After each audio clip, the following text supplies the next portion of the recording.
Hello everyone, welcome back to another video on the JayBee Milly channel. I am JayBee and I've just finished watching episode 10, the season finale of Velma, and I have a lot to say about it as usual. But before we get into it, I'm just going to give a quick disclaimer that for all we're going to avoid spoilers in this video, we're not going to be showing anything on the screen that hasn't even been shown in the trailers. We're pretty much just going to stick to this visual that we have right now. So for all we're going to take steps to avoid spoilers, there is a chance that we're going to have to touch on something that makes sense within the storyline, or we're going to have to elaborate on the journey that the characters have been through thus far. So if you do want to go into the episode completely spoiler free, then I do recommend maybe clicking off this video, going to watch the episode for yourself, and then come back and give us your thoughts.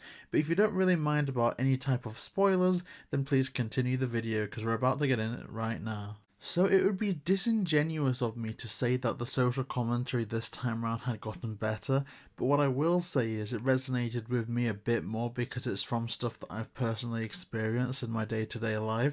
So I guess like before I couldn't really comment on things because it was all about, you know, the gender of Velma and her experience from that point of view. There actually surprisingly hasn't been that much commentary on what it means to be a person of colour, or I guess some of the impacts that that could have on someone. And some of the stuff that Velma points out in the first half of this episode is stuff that kind of resonated with me a bit more, although it didn't really do it justice fully in the episode, as it's not done with a great deal of nuance, and if anything it adds a bit of like inconsistency with some of our pre-established characters.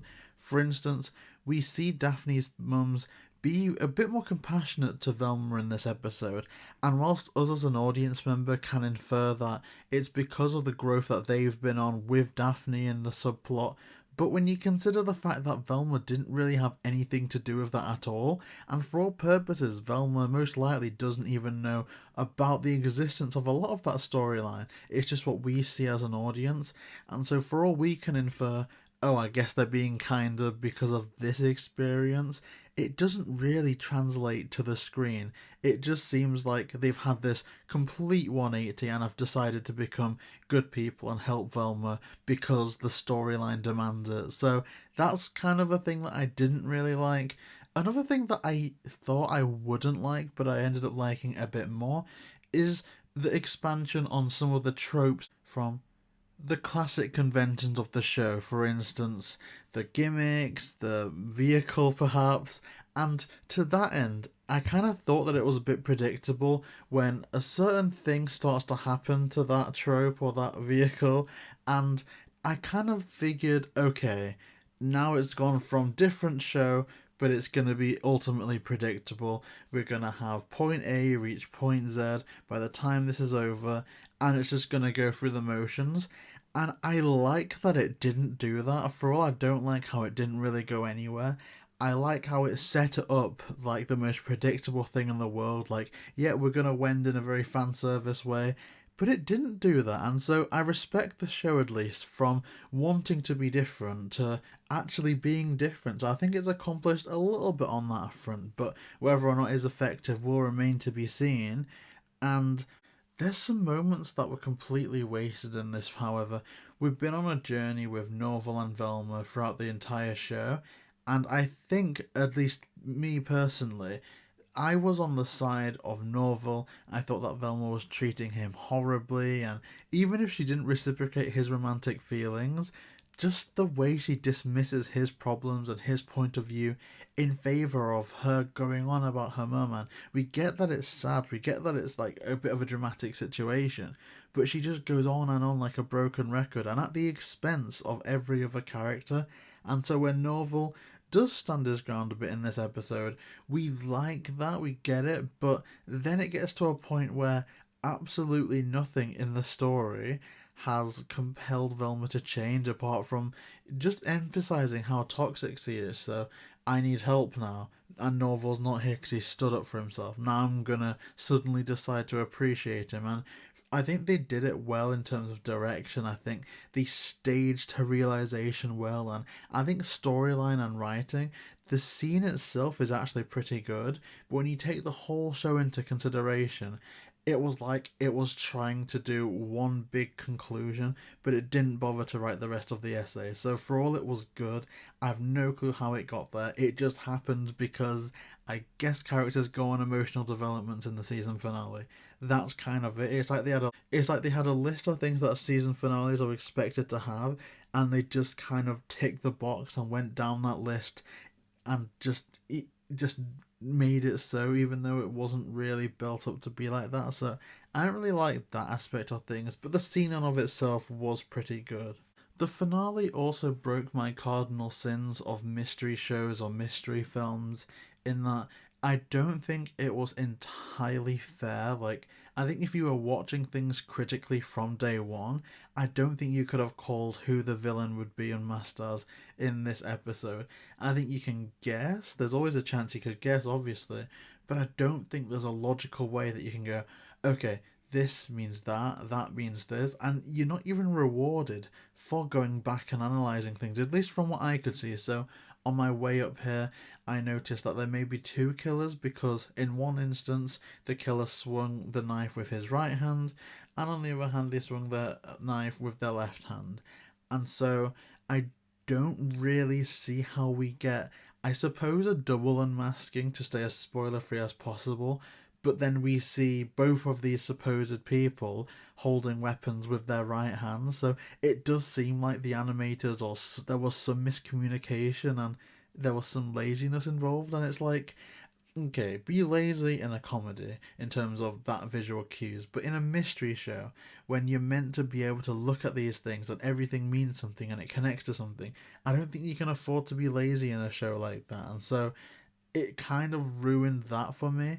And not only that, because it is a mystery show, and you can call it a mystery comedy or a mystery drama, whatever, but I think the mystery has always been the hook of the whole series. And so when you can't figure it out with the characters, it instantly fails. And there's some stuff that happens in this episode where a character notices something about something that they've had pretty much their entire lives, or they've seen on a day-to-day basis for years, and they're like, oh, I'm only just noticing this. This is like the one, this is the smoking gun.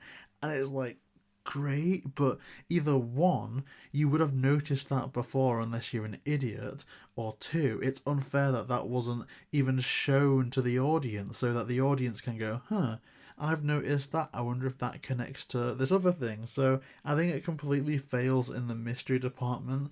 And so now it's a situation where the show I haven't found particularly funny or particularly satisfying is now not even a good mystery. And so I'm thinking, have I taken anything really positive away from this? I guess conclusion, because I think the conclusion was decent, and there's two conclusions. One I think is decent, the other one I think is awful.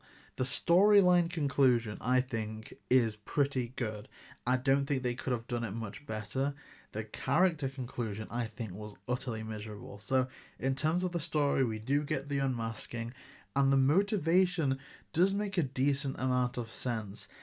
I guess, one, there's a particular thing that is revealed, and there's a particular reason why certain things are different than others.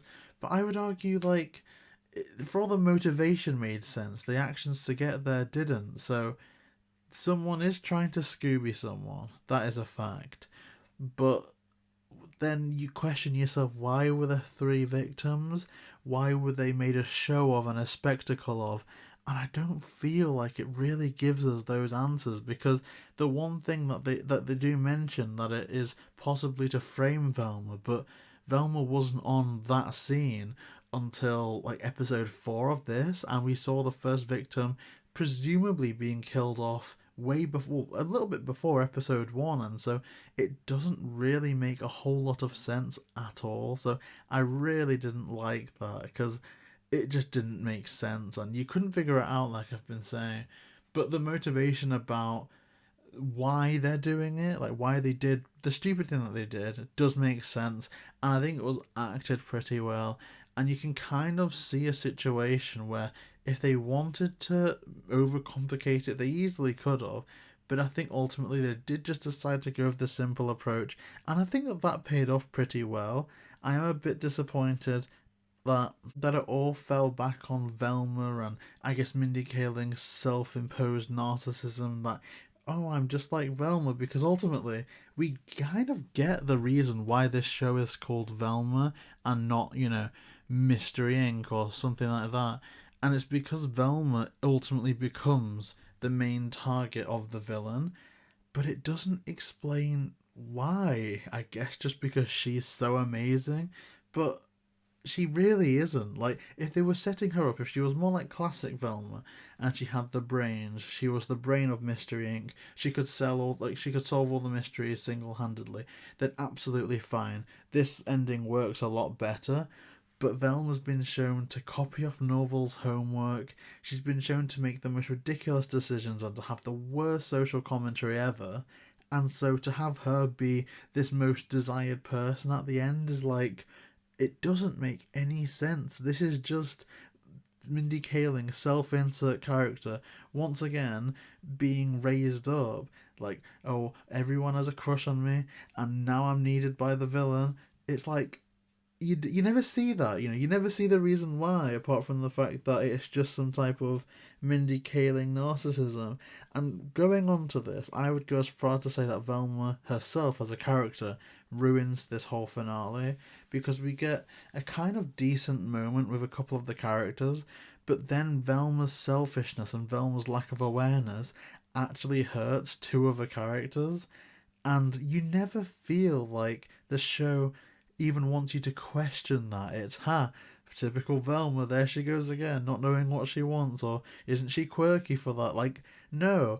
I think a lot of people like Norval and, say Daphne and Fred more than they like Velma herself in this show anyway. And yet the show is making Velma hurt these other characters and be so unlikable, and yet we're meant to root for her. Like, you can tell the audience is meant to be 100% Team Velma, but for me personally, I just wasn't. It did subvert the expectations that you'd expect a prequel to have, in that we didn't exactly end off even close to where the members of Mystery Inc. are meant to end off, but I think it worked and it didn't work. It worked as far as it was different, and you can see the seeds have been planted for the classic characters, or at least this spin on the classic characters, to come forward later on in their timeline, but it didn't work in that. It was once again Velma about her to every single other character, be it physically or emotionally, and yet by the end of it, we're meant to be Team Velma, so that wasn't bad, but it was just, honestly, I think the show would have been a lot better without Velma. But Norval gets a kind of jokey conclusion. Daphne gets a pretty good conclusion. And I'll say this, if they just want to fire Mindy Kaling and give us a Constance Wu Daphne show as like, and not a season 2 of Velma, but a spin-off or a separate continuity, just Max Original, Daphne, I would be there for that. I would think that would be a lot better. But I think ultimately it will go into a season 2 of Velma, which is a shame, because if I never saw this version of Velma again, I would not be pained at all. But I would miss at least seeing what Daphne has left to do, and I think they do set that up quite well here. Similar to that, they set up Fred decently as well. They give him a little bit of an emotional motivation and also a reason why he's doing what he's doing, and I think they maybe end off his character in, I think, the best way out of all of them. Because Velma's is, once again, we don't see her do much detective solving, we don't see her do much of anything that requires any type of intelligence, and yet she kind of gets the classic Velma route ending, which I don't think works for this version of Velma at all. I just think, once again, it's part of that Velma's the best mentality that this show insists on having, that, oh, she's clever, so of course she's going to get this ending, which I didn't like at all. But other than that, I do think they are setting up a season 2, and I'm there for it.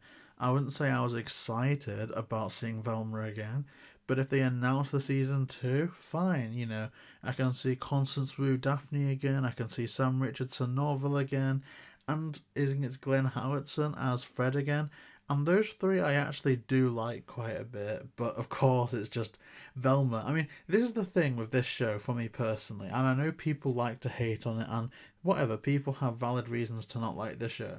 But to me, this is like you've finally been invited to a party, and you know all your friends are going to be there, and so you don't want to miss out on it.